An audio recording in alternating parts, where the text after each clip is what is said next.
He pushed me to the floor. I landed on my side, my elbow scraping the tile and my head knocking against the table leg. The sound was a bit dull, like it didn't even matter. I tasted blood and dust at the same time. Before I could sit up, before I could speak, I heard him laugh. Dylan smiled. It was neither a happy nor a wild smile. Just that slow curve of his mouth, the one that always meant I had already lost. "If you leave," he said calmly, "I'll release the tape and you know what it means." That was it. Just calm threats. Just words spoken like a fact. I stayed on the floor. My hands shook so badly, I had to press them flat against the tile to stop them from giving me away. I didn't want him to see how scared I was. Fear fed him. He liked it neat and quiet. "You think you're smarter than me now?" Dylan asked, crouching so we were eye level. "You think you found a way out?" I didn't answer. He stood up, pulled out his phone, and tapped the screen once. He didn't turn it toward me. He didn't have to. "You walk out that door," he said, slipping the phone back into his pocket, and I pressed send. My throat closed. That was the moment I understood something very clearly. This wasn't about love. It never had been. He just wanted to keep using me and never allow me go. I stayed. It was more like I was trapped. People ask why I didn't leave earlier. They say it like the answer should be easy. That video was just enough to ruin my life entirely, recording out private moment and making sure only my face was very clear in the record. Dylan knew exactly when to use it. He didn't bring it up every day. That would have been sloppy. He waited. He let me forget just enough. Then, when I started to stand straighter, when I spoke a little louder, when I mentioned space or distance or needing time, that was when he smiled. That was when he reminded me. That night, after he pushed me down, he walked away like nothing happened. He went into the bedroom and turned on the TV. A game show. Laughter from the speakers. Bright colors flashing against the wall. I stayed on the floor for a long time. When I finally stood up, my legs felt weak. I went to the bathroom and locked the door. I looked at myself in the mirror and barely recognized the person staring back. My cheek was red. My lip was split. My eyes looked dull, like someone had turned the lights off behind them. "You're fine," I whispered to myself. I said it the way Dylan said it. Calm. Flat. Like it was a rule. I washed the blood away. I pressed a towel to my face until the shaking stopped. Then I went back out and sat on the far edge of the couch, as quiet as possible, like I was borrowing space that didn't belong to me. Dylan didn't even look at me. That hurt more than the push. I didn't always live like this. That's the part people don't see. They think people like me are weak from the start. Like we wake up one day and choose fear. They don't know how slow it is. How gentle it looks in the beginning. Dylan wasn't always cruel. He was charming when we met. Confident. Funny in a sharp way that made people lean in when he spoke. When he chose me, it felt like being singled out from a crowd. Like winning something I didn't know I had entered. At first, his jealousy felt like attention. At first, his anger felt like passion. At first, the apologies felt real. I didn't notice the cage being built. Not until I was already inside it. And the worst part was that for a long time, I helped him build it. The first time he hit me, he cried afterward. He said he was sorry. He said he didn't know what came over him. He said he was scared of losing me. I believed him. The second time, he blamed stress. The third time, he blamed me. After that, he stopped explaining. By then, I had stopped leaving marks where people could see them. The night everything truly began. The night that led me here. I didn't even know it mattered yet. We were out eating. Just a simple restaurant. Nothing fancy. Plastic menus. Soft music. People talking over each other. Normal life happening all around us. Dylan was already in a mood. I could tell by the way he tapped his fingers against the table. By the way his jaw tightened every time I spoke. I tried to keep my voice low. I tried to agree with him. I tried not to exist too loudly. It wasn't enough. I said something small. I don't even remember what it was now. Maybe a joke. Maybe a question. Maybe just the wrong word at the wrong time. His hand came out of nowhere. The sound echoed. The room went quiet. I felt every eye on me, even though no one said anything. Shame burned hotter than pain. Before I could react, Dylan stood up, grabbed his jacket, and walked out. Didn't look back. Didn't even pay for the meal we ate. I sat there frozen, my face on fire, my heart pounding like it was trying to escape my chest. I didn't know what to do. That was when someone sat across from me. He didn't ask first. He just sat down, calm and steady, staring at me with his blue oceanic eyes. He was taller than Dylan, but softer somehow. His eyes were quiet. "You okay?" he asked. I nodded too fast. He didn't push. He picked up the check instead. "I'll take care of this," he said to the waiter, like it was the most normal thing in the world. I tried to argue. My voice came out weak. He smiled just a little. "Let me," he said. "Please." That was how I met Noah. At the time, I thought he was just being kind. I didn't know yet that kindness could change everything. That night, after Dylan came back hours later, drunk and angry, he shoved me into the wall and asked where I'd been. I told him I waited. He didn't believe me. That was the first night he mentioned the video. That was when it dawned on me what the video was for. Blackmail. Back in the present, lying awake beside him, I stared at the ceiling and wondered how long a person could survive by pretending. Dylan slept easily like always. I listened to his breathing and thought about Noah's eyes. Calm and steady like someone who noticed things other people missed. I tried to force myself not to think about it. Tried to tell myself I would survive this the way I always had. Quietly. But somewhere deep inside me, a thought started to form. Small. Dangerous. What if someone else could see the cage? What if I wasn't as invisible as Dylan wanted me to be? The next morning, Dylan kissed my forehead like nothing had happened. "Don't be dramatic," he said lightly. "You know I'd never actually hurt you." I nodded, but my body remembered what my mouth refused to say. That afternoon, my phone buzzed. A message. Unknown number. "Hey, it's Noah. Just wanted to check on you." My heart stopped. I stared at the screen for a long time before responding. My fingers hovered, unsure, afraid. Finally, I typed back. "I'm fine." Well, it was a lie. I didn't know yet how expensive that lie would become. But one thing is for sure. If Dylan ever realized someone else was getting involved, everything would get worse. Earlier the next day, another message came in. "Hey, it's Noah. Just wanted to check on you." I stared at it until the screen dimmed. My heart was beating too fast, like I'd been caught doing something wrong even though all I'd done was exist. Dylan was in the shower. I could hear the water running, the sound sharp and loud in the small apartment. I held my phone close to my chest, like it might burn me if he saw it. I typed again. "I'm fine." The lie tasted familiar. Noah didn't reply right away. That made it worse. Waiting always made things worse. My mind filled the silence with questions I didn't want answers to. When Dylan came out of the bathroom, I put my phone face down and forced my body to relax. He kissed my cheek like a habit, grabbed his keys, and told me he'd be back late. I didn't ask where he was going. Well, just to avoid having issues with him. Noah messaged again that night. "If you ever want to talk, I'm around." I read it over and over. I didn't answer. We didn't become friends all at once. It didn't happen like in movies where two people meet and suddenly everything changes. It happened slowly, quietly, in moments that felt too small to matter. A message every few days. A short call that ended before it got too personal.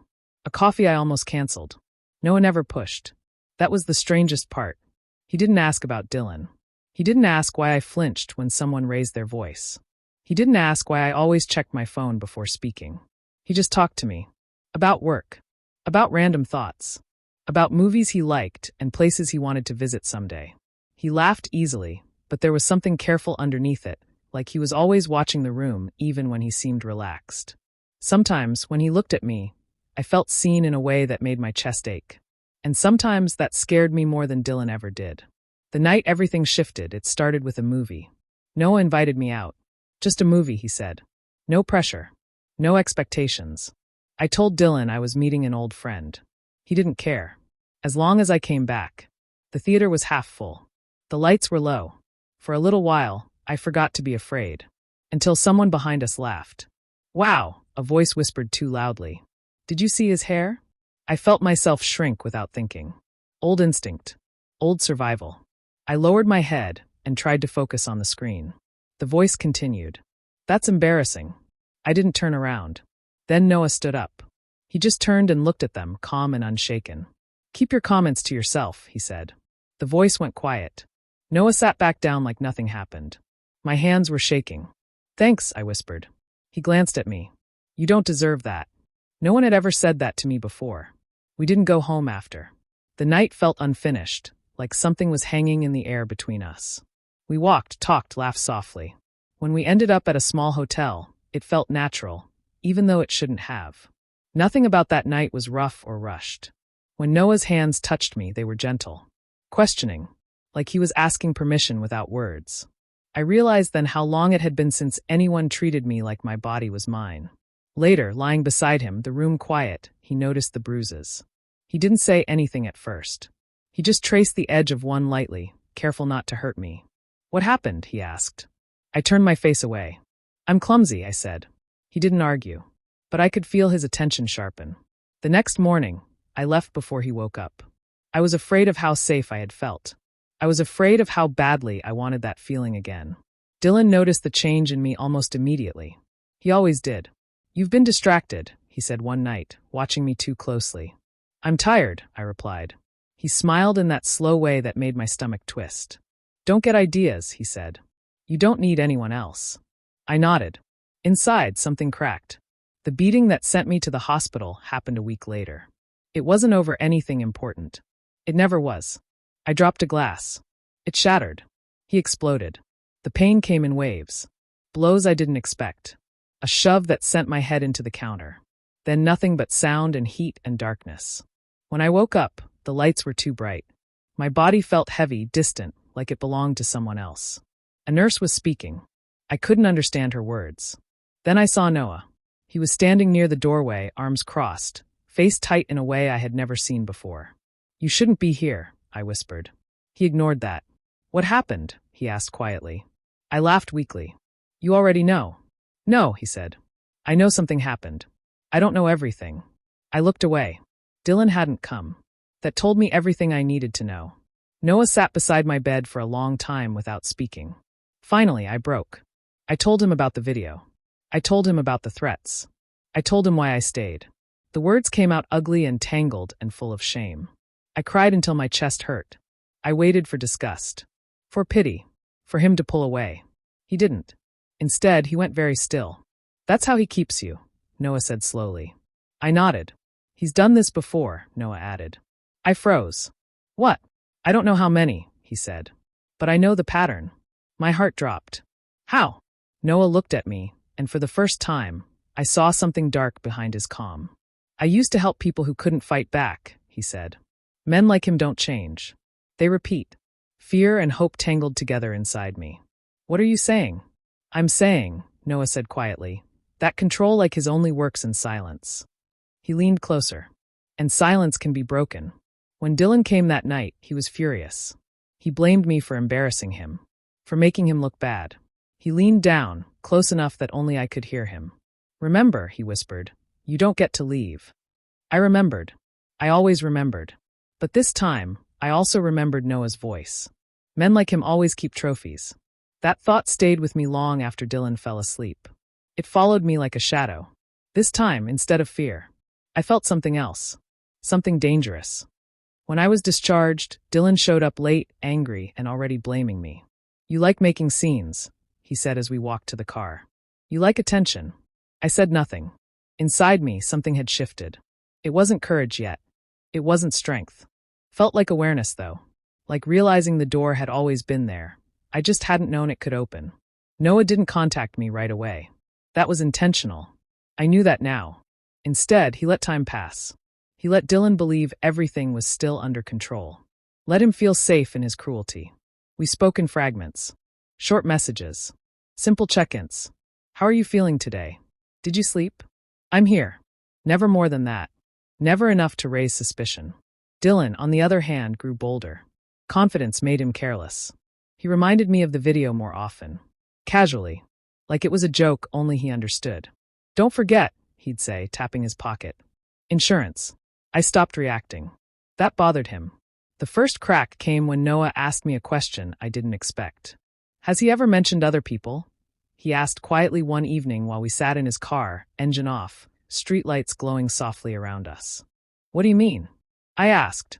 "Has he ever compared you to someone else?" Noah pressed.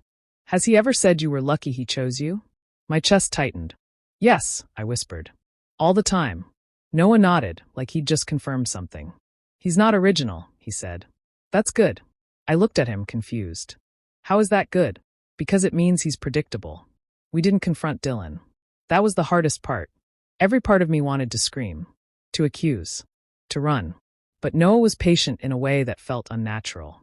Power like his collapses when it's watched, he told me. Not when it's challenged.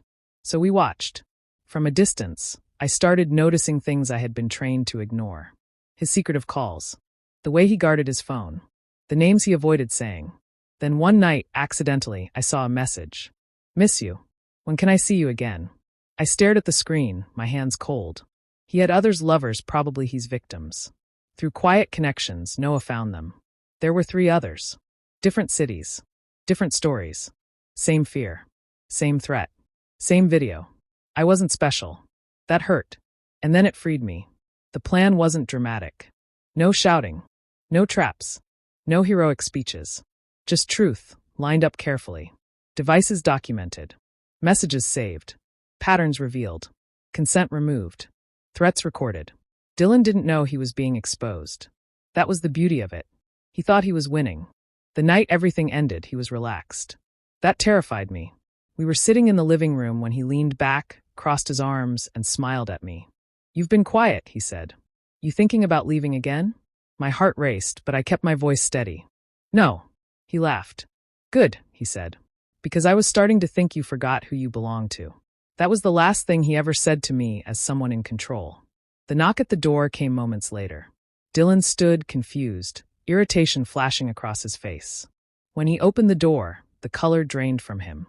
Everything happened fast after that. Questions. Words. Hands moving with purpose. The sound of cuffs closing. I stood frozen as his world collapsed. He looked at me once. Just once. Scared. At the station, when they asked me to speak, my voice shook. But it didn't break. I told the truth. All of it. My words didn't feel like a liability. They felt like proof. Weeks passed. Healing wasn't clean. Or fast. Or easy. Some days I still flinched. Some nights I still woke up shaking. But slowly, the fear loosened its grip. Noah never rushed me. He stayed. Quietly. Steadily. Like he always had. I heard later that Dylan tried to dominate inside. That he tried to scare the wrong person. That power didn't follow him there. I didn't feel joy hearing that. Just relief. The last night of winter, Noah and I sat together, watching snow fall outside his window. You're free, he said softly. I thought about it. Then I nodded. Yes, I said. I am.